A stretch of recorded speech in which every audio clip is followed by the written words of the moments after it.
Hallo, welkom bij les 4 van de Dutch Survival Kit. In deze les leer je klok kijken in het Nederlands. We beginnen met de analoge klok. Het is 12 uur. Het is 1 uur. Het is 2 uur.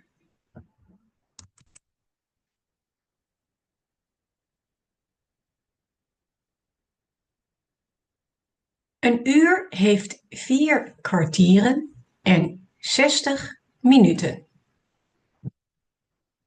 Het eerste kwartier zeggen we over.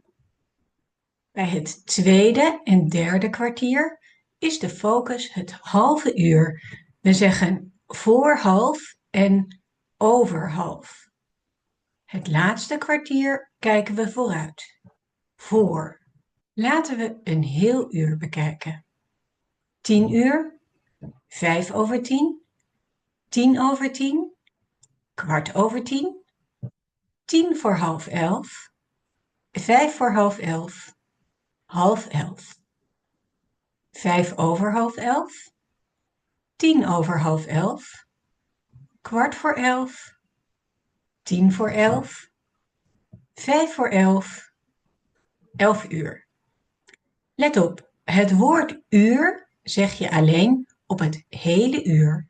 Bij digitale klokken gebruiken we altijd de 24-uursnotatie, maar we zeggen de 12-uursnotatie. Dus je schrijft 13 uur en je zegt 1 uur. Verder zeg je de tijd zoals bij de analoge klok.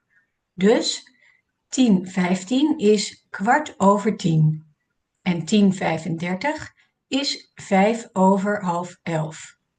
Alleen op het station is het anders. Daar hoor je, de trein van 1423 komt aan op spoor 4. Meestal is uit de context duidelijk welk moment van de dag je bedoelt, maar je kunt dat toevoegen. 's Ochtends of 's morgens, 's middags, 's avonds, 's nachts. En voor 24 uur 's nachts zeggen we vaak middernacht. Voor 12 uur 's middags hebben we geen apart woord. Dat was les 4. Je kan nu de oefeningen maken op de website of naar de video kijken voor les 5. Doei!